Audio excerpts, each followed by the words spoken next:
Moms, it's time to slow down. My next guest has a story that may be difficult to hear for some of you, but she is a source of inspiration for women everywhere. Venus Morris Griffin is an award-winning real estate agent, an inspirational speaker, author of an upcoming memoir, and mom of 7. Her seemingly perfect life was shattered in 2011 when she received an unexpected call in the middle of the night. Suddenly, the previous stay-at-home mom became the sole provider for her kids while navigating the fallout from what the call revealed in a lifetime of adversity. She demonstrates the human capacity to not only survive, but to thrive in the world despite her circumstances. Today, Venus is stronger than ever before and shares her story in hopes of inspiring others to have faith and take control of their own lives. Venus, thank you so much for sharing this incredible story, your vulnerability and your strength to share with women everywhere. And it's women like you that really give other women the platform and space to heal. So thank you so much for being here. Well, thank you for having me. I'm looking forward to it. So all I got in this bio was like the call in the middle of the night, and it's had me, what was the call in the middle of the night? So the call in the middle of the night was from a prostitute. And she told me that my husband, she had been blackmailing my husband, and he had been having an affair on me for years with multiple women, and that they had taken everything we had. They had drained all of our accounts, our kids' accounts. And, she thought I deserved to know what I was married to. And, we weren't wealthy at all. My husband made $100,000, which is a lot of money, but it's not a lot when you have 6 children. We kind of lived week to week, paycheck to paycheck. But to know that you're completely in the negative and in debt, and you got credit cards you don't know about that are maxed out, that have my name on them as well, and car payments that haven't been made, and it was a tough call to get. Yeah. And the crazy thing is I didn't believe her. I didn't believe her when I got the call. I wasn't angry at my husband. I wanted to meet her and prove his innocence because, I wanted to save my family, and I just felt there had to be some plausible explanation. So. Oh my gosh. That was the third call. Yeah. I can't even imagine. And you had 6 little ones at home? So I was breastfeeding my baby. I think he was between 6 months and a year. And then I had a 3-year-old. And then I had a 4, 5, 6, 7, an 8-year-old, 11-year-old, 13-year-old. And then my oldest was 15, had just started 9th grade in high school. So, so I woke up my 15-year-old and just told him to listen out because, again, I was breastfeeding the baby, so you can't really leave them. And right, my babies always kind of sleep with me until they're, not nursing. Mm-hmm. So that was a tough phone call to. Oh my God, I can't imagine. How long had you been married at that point? Close to 20 years. Mm-hmm. So, and did you get married young? So I married right out of college. I met my ex-husband at the University of South Carolina, and we dated for a couple of years. And when he graduated and moved back, I live in Augusta, Georgia, which is where he was from, North Augusta, South Carolina.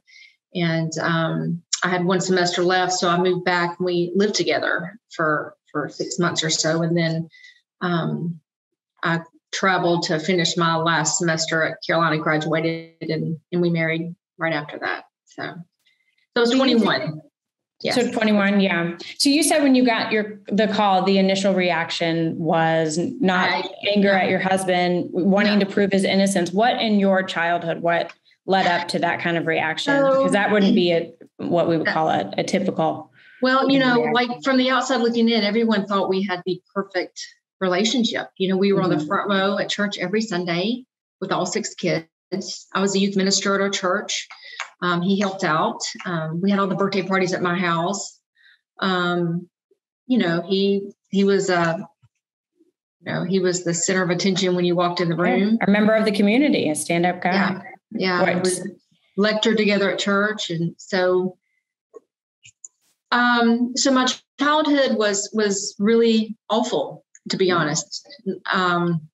My mother was she was a great woman who struggled with addiction like a lot of the rest of the country. She struggled with drug addiction, prescription drug addiction, and alcoholism. And, one of my earliest memories of my mother is watching her fingernails. And if they started to turn blue, then I had to call 911 because that meant she wasn't breathing. Oh. And of course, as a child, you don't really realize your life is not like everybody else's life. No, and you love your mom no matter what. That's your mom. Yeah. That's a safe haven for you. Yeah. You don't know, that it's not healthy, normal, or what everyone else is experiencing. Yes. But it was, it was a really, really rough childhood. I'd get up for school in the mornings. My mom would be asleep. She would be asleep when I got home off the school bus. Kids would make fun of me on the school bus because my hair wasn't brushed.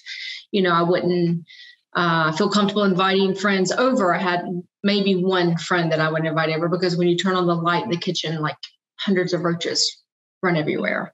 Yeah. And when it's cold, we had one room where we'd put blankets over all the doors and we'd have a fire to keep us warm. And it was really difficult in the mornings to get up, and, you're little and, it's, people are making fun of you. And then as you get a little older and you become more aware that, okay, this isn't the way my friends are living because, I'm going to their houses for sleepovers or to play. And, they've got a mom and a dad present and their house is warm and they're, they have someone to get up in the mornings with you. I never will forget going to one of my friend Kelly's house and like waking up for school and her mom got up and made me breakfast. I was like, oh my God, is this like what it's like, And so as you get older, you start to realize, okay, the rest of the world does not operate this way. And I've got to figure out a way to be different and to change my path. And, I had 2 siblings and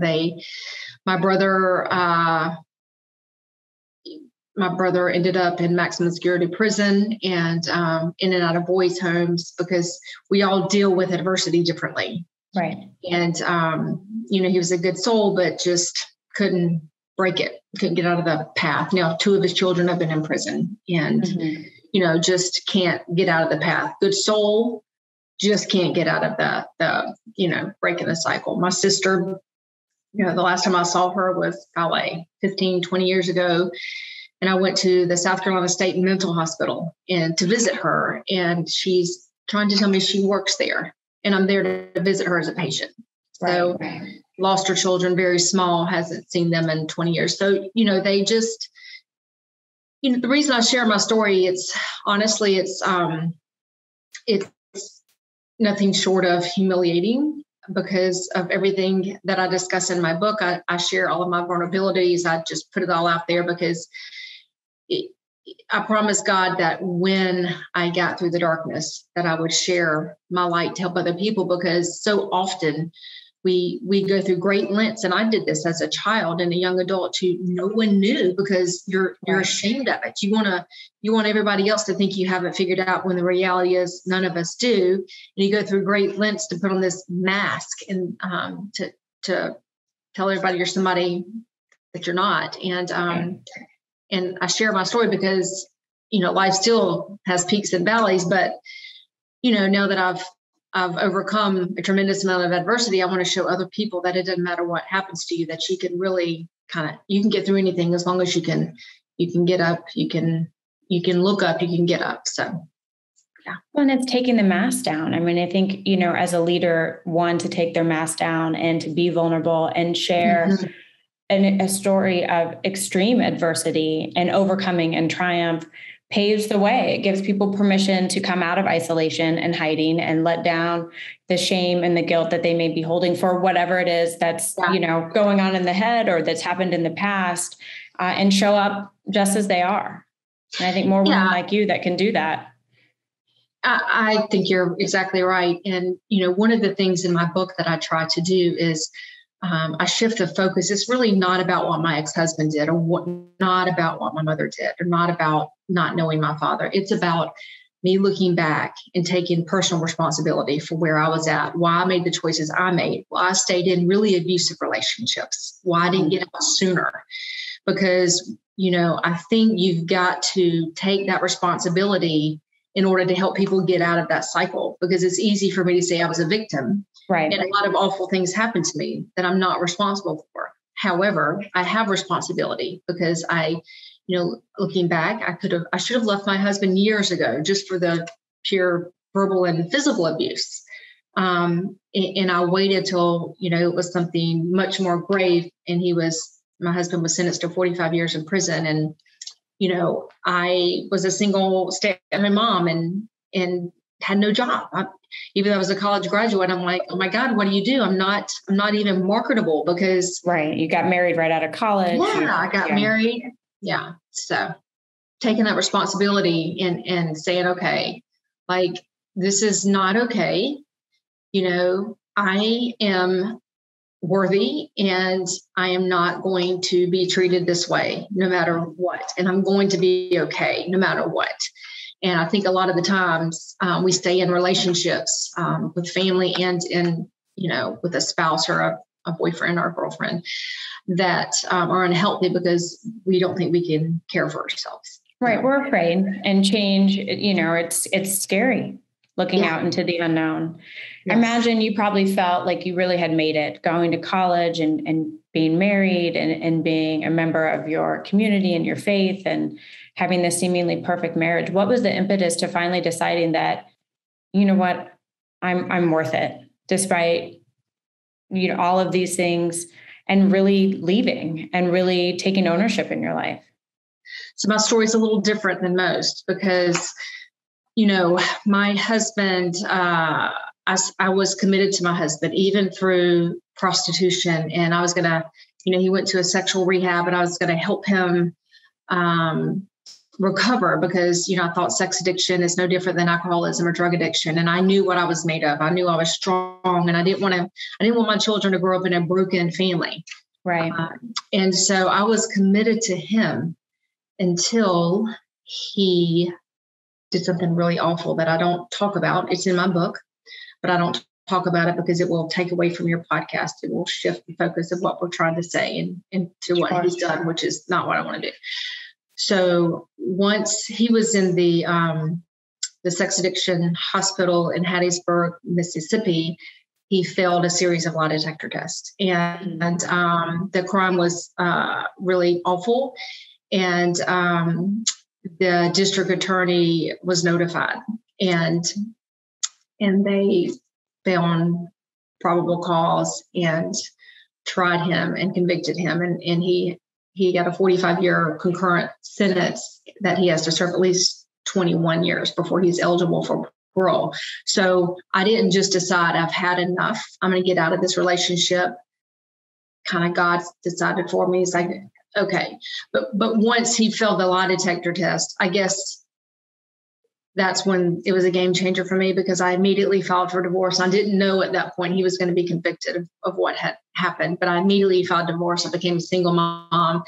And, again, I was in a 2-bedroom, 2-bath with 6 children and just got my real estate license. I really didn't know what I was doing in the business world. And that I had only gotten that to help supplement income because, I wanted my job to raise my children and to be a mom. I didn't, had no intention of ever being this, whatever I am now, this top producing inspiration.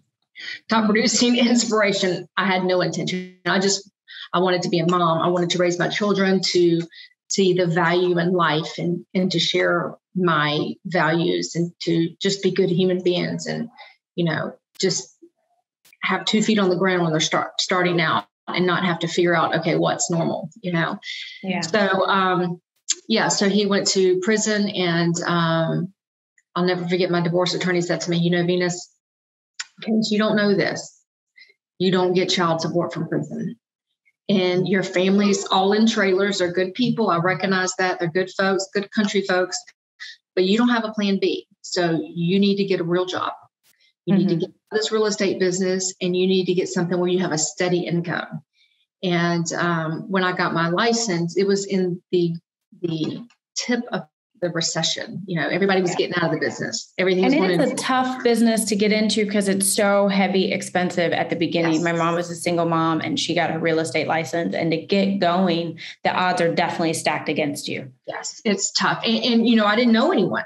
Right. So, I knew people from church, but, I wasn't from here. And, I came from nothing. I had no money. I'd work 2 jobs to put myself through college because I had enough common sense to know that, I wanted to be different than my brother and sister, and the education would be the key to breaking me out of that cycle. So I worked 2 jobs, put myself through college, and just, had no intention. Again, I wanted to go to law school, I was working on my master's in business when I got pregnant with my first son, and we waited about 3 years before we had our first child together. We had 6 children. And my husband could not have children. So we had a donor for all 6 children, same donor, but I carried them all. They're genetically mine, but they're not genetically his. And when you go through infertility like we did, we tried for a couple of years, everything that you can do. And you have a different grasp on what it means to have a child and thinking you're never going to have one. And so I was committed to raising my family. I knew that was that really is, I make a lot of money now. I get lots of acclimates, but what I do is so insignificant to what a mom does. And that's really all I ever wanted to do and be once I looked at my son. I tear up when I think about it, but all I wanted to do is be a mom. But again, life happens and you just have to decide what you're going to do when adversity is looking you in the face. And I knew that with my children, I knew I had enough, I'm smart, but I'm not the smartest by any means, but I'm very smart, but I am street smart. And I would say I'm the very smartest when it comes to being street smart, because I had to learn out real quick how to make it in life. And I didn't want my kids to, I knew if I put the cross down that they would have to pick it up and carry it like I did. And so I had so many whys that I couldn't afford to fill. Yeah. But, it's very scary because, I'm just really a few paychecks or not selling something away from being in the projects. Right. Yeah. With all the kids depending on you. Yeah. Oh, so in the effort of breaking the cycle, there's strength, and you're raising yourself on your own and, like you said, the street smarts that come from that. But when you really start to look at what breaks the cycle and it's, healing from that trauma and healing from your past, how did you begin to start to heal from your childhood, from the experiences with your husband, and forgive yourself and others, to move forward? Sure. So I think that we complicate that a lot more than it really is. I'll never forget, I would look at my mother when I was a child and she would try so hard to be a good mom. She'd have us in church every Sunday for months. And then she'd fall back to her knees and start drinking or doing drugs. I forgave her every time. I'll never forget. But forgiveness really is as simple as when you better, you do better. At that time I was very young and still trying to figure out how to get out, which I did. I graduated high school a year early. So only went to high school 3 years and went to college. That was my ticket. I knew just to get out of it, just to get out of the situation. With my husband, as far as forgiveness goes with him, I'll never forget the day he was convicted of 45 years. I came home from the court and I sat them all in a circle and I said, you know what, guys? I said, the first thing we're going to do is we are going to forgive your dad. And I said, we are never, ever going to talk bad about him. And I'm going to pick myself up as your mom. And we're going to, I don't know what it means. I don't know what life has in store with us, but I know what I'm made of. And I know I'm not going to let you down. I'm your mom. And I knew because of what I had gone through as a child, I think that everything happens for a reason. And had I had maybe a really easy childhood, I probably wouldn't have persevered so well through this new adversity. But I didn't know what I could give my kids, but I knew what I did want to give them. And so that starts off with making yourself whole. And the only way you can make yourself whole is if you forgive people who hurt you and violate you. And you've got to have a deep sense of, I know who I am, no matter what you say about me. You put yourself back together. And then it's like you just have all of these opportunities. Mine are a little bigger than most people's, but you have these opportunities to make a decision. Okay, am I going to stay home and feel sorry for what just happened? Or I'm just going to do the best I can do and go out there, forgive her, have the best time I can have, and figure out how to do better from here. And that's what you do with every hard thing that happens to you. You just figure out, what can I learn from it? Who am I? And how can I be better for it? And when you look at every single thing, no matter how big or how little, it doesn't have to, I know, again, hopefully most people listening to your podcast don't have this extreme that I have, but, hopefully you can find a light into everything. I'm thankful that I don't suffer from addiction. I rarely drink unless it's got ice cream in it, or a pina colada or something. I'm thankful, I look at the glass as half full. When I think about my father, I did not know I had a different father than my siblings until I was 17, and my mother told me when she was in a drunken state. And I'll never forget, I've met him one time, and I just met him, and he was the nicest man. And he just said, "I'm so sorry." He said, "Your mom worked for me. We had an affair. I'm still married to my wife. And I love you, but I didn't know what to do. And my wife doesn't know about you." And so I could have been like really resentful to him, because he says to me, he's got one other child. And he says to me, I look just like him. He says, "You look more like me than my own daughter." And I'm like trying to process what that means. Yeah. Because he's got light eyes, and I think he had lighter hair, and his daughter had black hair and looked like the wife.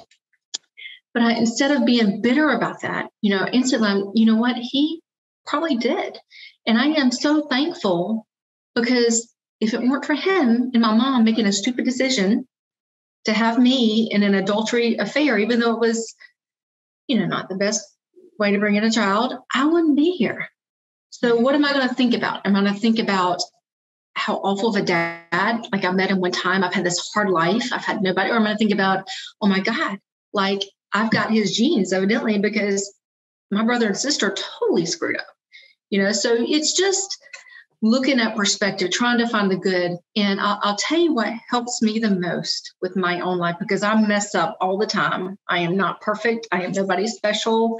I can tell you this all day, but you ask my kids, I am not perfect. When I look at other people and I see what appears to be their screwing up, I refuse to let myself be judgmental of them. I try to find the best in other people, because when I do that, then when I make decisions that maybe I shouldn't make, or I'm screwing up in my own mind, then I'm more gentle on myself. So.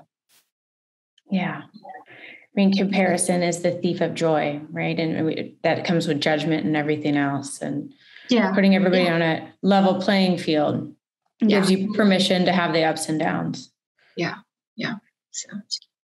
From this rise to success, you chose to become a public speaker, which could be the most vulnerable job. It gives most people 10 times out of 10 nervous butterflies, just even thinking about standing up in front of a crowd of people and speaking. And for you to choose that path, you've had to find your authentic voice.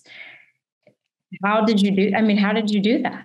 So I get nervous, and I don't get nervous, if that makes any sense. It's contradicting. But me speaking publicly is not about me. It's about helping other people. And so when you go into it with that, okay, if I can help one person, see that no matter what happens to them, no matter where they're at life, if I can give them hope to get through that difficult time, then it makes everything I'm doing worthwhile. I've had women tell me after seminars that, they were going to kill themselves until they heard my story. And if they heard my story and I could do what I did, then they knew they could get through what they were going through. And that's like life-changing. I wish I could. I limit myself to public speaking to once a month before the pandemic happened, because I still have to provide for my 7 children.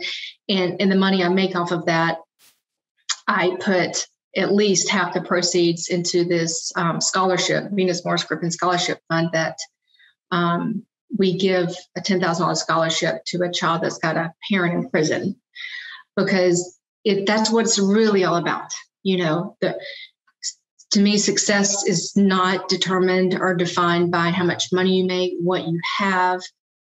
It's determined by the relationships that you develop with your family and with your children and people around you. And so it's pretty amazing when you have somebody tell you, Venus, I'm walking out of here a different woman than I came in, because that means I've done something. Mm-hmm. And, again, one day I hope to transition where I can do it more. But yeah. As you started professionally, did you have a mentor? Did you have support? Anyone to help you along the way? I mean, I can't imagine beginning a career, in real estate with 6 little ones at home, or, all age groups, and then going into a business that's nights, weekends. Yeah, that's a tough schedule. That's a tough business. Like we said, we already talked about, it's heavy expense at the beginning. You don't have an income that's set. So you never really know if a house is going to sell. I mean, I was in commercial real estate for about 10 years and, I'd count my commission and then, fall through. I still do that sometimes. Right. No judgment. Did you have support? Did you have a mentor? So I'll tell you, my children and I became the closest family unit that you could have possibly imagine. Mm-hmm. And we pulled together. My mother was living in a trailer in Columbia, South Carolina, with a very old man who was a wonderful soul. But she left there and came and lived in the 2-bedroom with me so I could work. And so she was really a godsend. My mom has always been really good when things are really bad to stepping up to helping you. But she, again, just struggles to do life right on the easy stuff, So my son said to me, he said, when I started the real estate thing, he's like, Mom, I heard that if you devote an hour a day to researching your new field, in 5 years, you'll be an expert. And I'm like, that's pretty good advice. And so I would literally every morning, I would get up, I would run 5 miles, because the first thing that I would tell women is you got to take care of yourself physically, emotionally, spiritually, and physically. That got my endorphins going. The side effect was I looked, good. I stayed in good shape. But I never will forget my divorce attorney said, okay, Venus, what are you taking, to get you through this? I said, I'm not taking anything. I get up and I run 5 miles every morning before my children get out of the bed. And that gave me the endorphins I needed to not let that sinking despair come down on me, because it can get sinking. And so I would do that. Then I would get my kids up and get them ready for school. And for the first year after my husband went to prison, we went to church every morning at 7. I had all 6 of them every single morning at 7. They hated it. They did not want to go. Right. But I imagine. I didn't even want to be there half the time, but I knew that I didn't have what I needed on the inside. I needed something spiritual to help me mentally.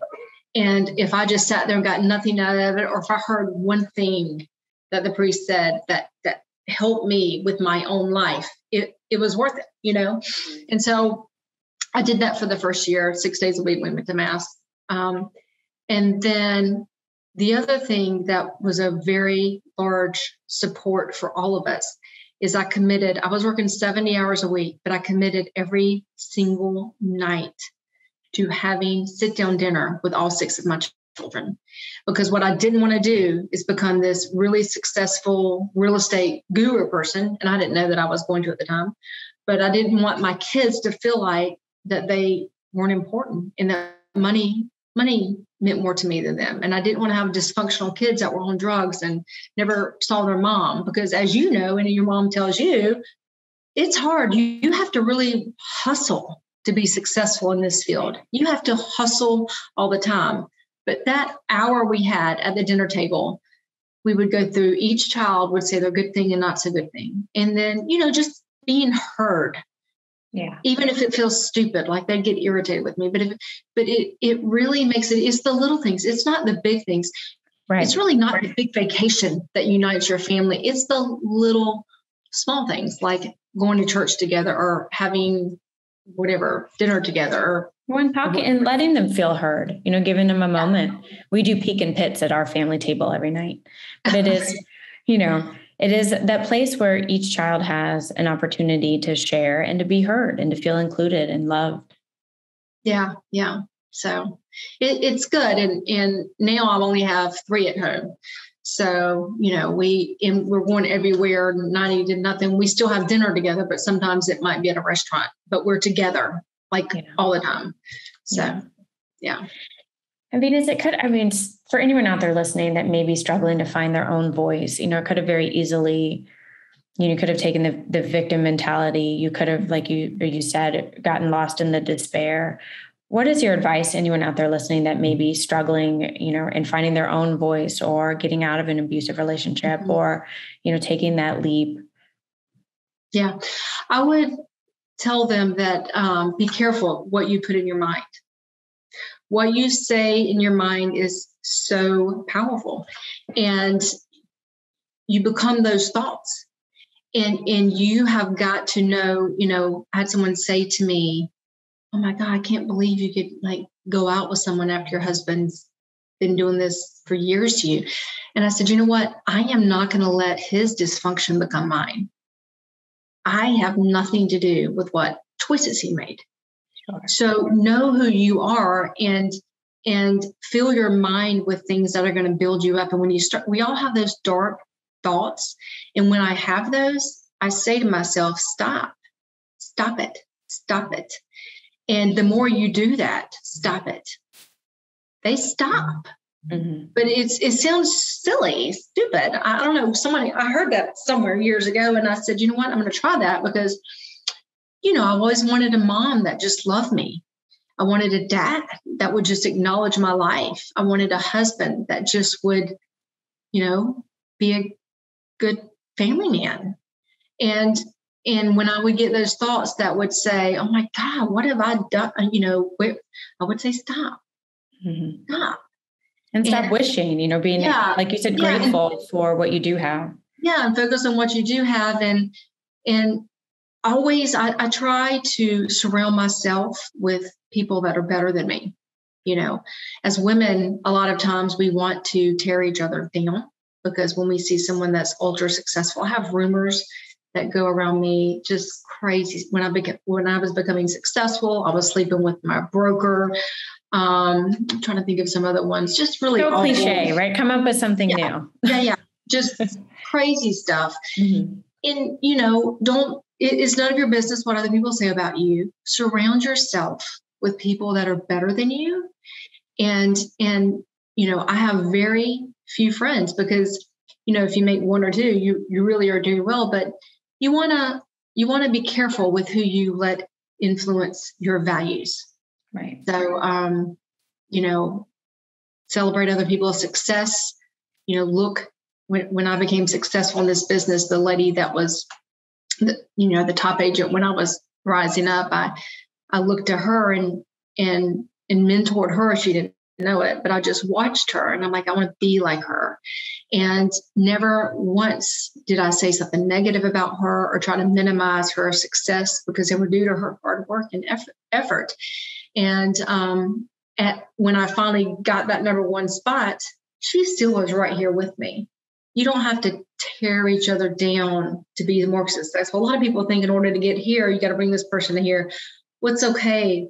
Competition is healthy. It's okay to like high five each other. You know, men have that figured out, I think, a little bit better than we do, because, you know, it's celebrated within the male perspective, where women are like, she must be doing something other than just working her tail off, you know. Do you think the era of women in business is changing, that we are becoming more supportive, more connected? And I feel like for me personally, that I've gotten the response that, you know, if one succeeds, we all succeed. And that it's a very long, broken system that's going to take a while to totally shift. But I do feel the energy changing of other women willing to lift up one another, as you said, you know, and support one another, rather than that, you know, old age of, I got to push her down for me to get up.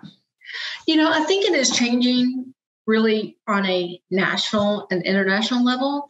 So I live in a smaller town, and always, my son said to me one time, you know, Mom, growth happens on the way up the mountain. That's when you develop your grit. And I thought about it. I'm like, he's right. You know, everything I've learned, I've achieved, all the hardships, you know, it's been the growth to get to the top of the mountain. When you get to the top of the mountain, it's cold and lonely. It's beautiful, but it's cold and lonely. So the growth happens on the way up. I think that it is changing, but I think there's a lot of work still to be done there, and that's not a bad thing. But I definitely think it's changing. You see a lot more leadership roles with women on a national and international level, and within the business community. So, I mean, that's, and I tell my girls, owning their own power, you know. Yeah, I tell my girls, you know, you be a powerhouse. You know, you go out there and you don't need to say anything. Your work and your work ethic will speak volumes. It will set you apart. I came from nothing. I'm no one special, but you can't outwork me. And that's what you can have for you. It doesn't matter if you're sweeping floors, if you're working at McDonald's, or if you're the CEO, or if you're whatever you do, you can be excellent at it, and you can be as successful as you want to. I love that. So what's in the future for you, Venus? What do you have on the horizon? So I've got this book coming out, Validated. I'm excited about that. It's exciting. When does that release? Yeah. So probably closer to the end of the year. Okay. So Kimberly Hauk, I get the credit as a book writer, but really she's the brains behind it, because she's worked with me for several years to try to get the book to what I consider a true reflection of what I want it to be. So my next goal is to get that book out. I'd like to see it not just be a book. I'd like to see like Reese Witherspoon play. I mean, she would be perfect to just play the role of me. And I think it's going to change lives all over the world, not just Augusta. I think it's going to be really powerful. And so that's my next goal. And of course, I plan on continuing to sell real estate. And my most important job is, of course, my family, to be a grandmother and to, you know. I love that. Well, Venus, thank you so much for sharing your story, for your vulnerability and openness to pave the way for other women to find their own voice. So I really appreciate the opportunity to chat with you. Nice to meet you. Thanks for having me.